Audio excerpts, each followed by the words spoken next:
Welcome, Pathfinders, to Cooperative Storytelling. I'm Rick. Today let's talk about setting the mood for a horror-themed adventure game.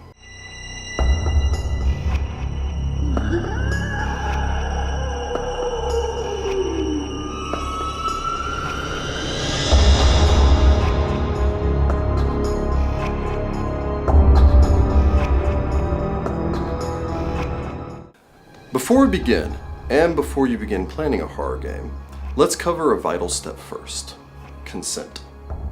Many people, myself included, love horror movies, love to go into a darkened theater with the express desire to be scared. The big takeaway from this is that it's a decision that I've made. I know exactly what I'm getting into when I sit down for a horror movie. You should never spring horror on your players, unless you know for a fact that they are all lovers of the genre.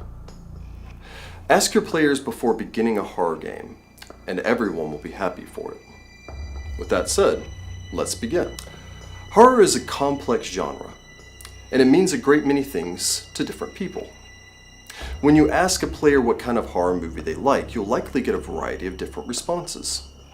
Some people love the simple slasher fit, movies like Friday the 13th, while others find body horror to be more to their taste, like the classic Thing.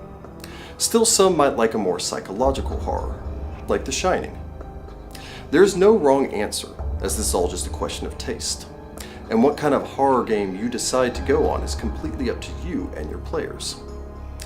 There are, however, a number of ways to add to the atmosphere of horror in your games. These are a few of my favorites. People have comfort zones, places where they feel they're most relaxed. For gamers spending weekend after weekend playing together, the game table becomes a comfort zone. This is a good thing. You want your players to feel open and relaxed while playing Pathfinder. But if you are planning on running a short horror game, or even just a one-off session, you might want to consider taking them out of this comfort zone. Playing at one of your players' houses, or even just a different part of your house, changes the whole dynamic of the game. Suddenly they aren't in their usual spot, where they know where everything is. Suddenly they don't know exactly what's behind them. The intent isn't to upset the players, rather to unnerve them, to put them into the mindset of their characters, who are most likely in unfamiliar and far more dangerous territory. Note that you will need to make accommodations for your players in this new area. Room for books and dice. There may not even be enough room for your Battlemat. Which brings us to our next point. As a game master, I love my Battlemat. I love knowing exactly where everything is all of the time. How many feet between my players and the monster? How many feet to the nearest door? Having this representation for the game world is excellent for combat situations. But I found it to be a detriment to horror gaming. A player being able to look down and know every entrance and exit of the room he's in, how many actions it will take for him to reach safety, how many rounds he has before a monster can reach him. These things remove from the game the fear of uncertainty. And let's be honest, a monster loses most of its mystery the moment you put down a pawn for it. For this reason, I suggest leaving the Battlemat rolled up. Suddenly, the only perspective that the players have of the world are your words. They must visualize the rooms around them as you describe them, in every horrifying detail, rather than picturing them as two-dimensional drawings. This level of immersion helps to put them even more firmly in the shoes of their characters. Now, there's a reason why we tell ghost stories around a campfire.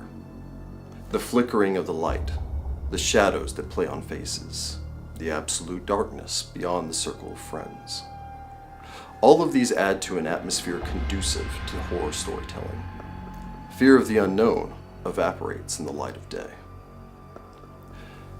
If you decide to play by candlelight, make sure that there's still enough light to see by, and be mindful of any fire hazards that this may cause. Sound is just as important as light when it comes to setting the mood. If you choose to use music, make sure it isn't overpowering, as it will detract rather than add to the effect. There are many great options out there, such as the soundtracks to your favorite horror movies. You can also turn to musicians dedicated to haunting melodies. My personal favorite here is Midnight Syndicate. They have been making excellent game music for decades and have some truly haunting options to choose from. Sound effects can also add a great deal to your horror game. A well-timed scream when the player isn't expecting it, the slow creak of an opening door, or repeating sound of footsteps growing ever louder are immersive additions to the game.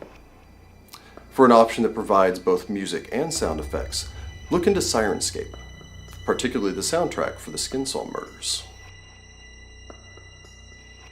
Finally, sometimes it's the little things that make a horror game. Simple tricks you can play to add to the immersive experience.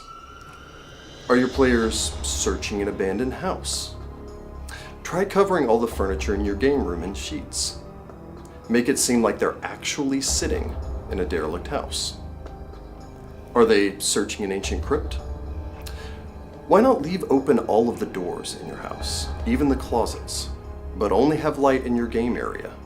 Now they are surrounded by darkened rooms and empty halls. Simple things can set the mood that you are looking for. Something as minor as turning all of your photos face down, covering the mirrors, or even just rearranging a bookshelf can put people off. Try to make your changes subtle enough that they have to think about what has changed, but not so subtle that they miss them entirely. Just make sure none of these changes become a hazard to your players, and that you have permission to make these changes if it isn't your house. After that, your imagination is the limit. These are just a few of the many things that you can do to really bring the right mood to horror games. Let us know in the comments what ideas that you have or have used in the past.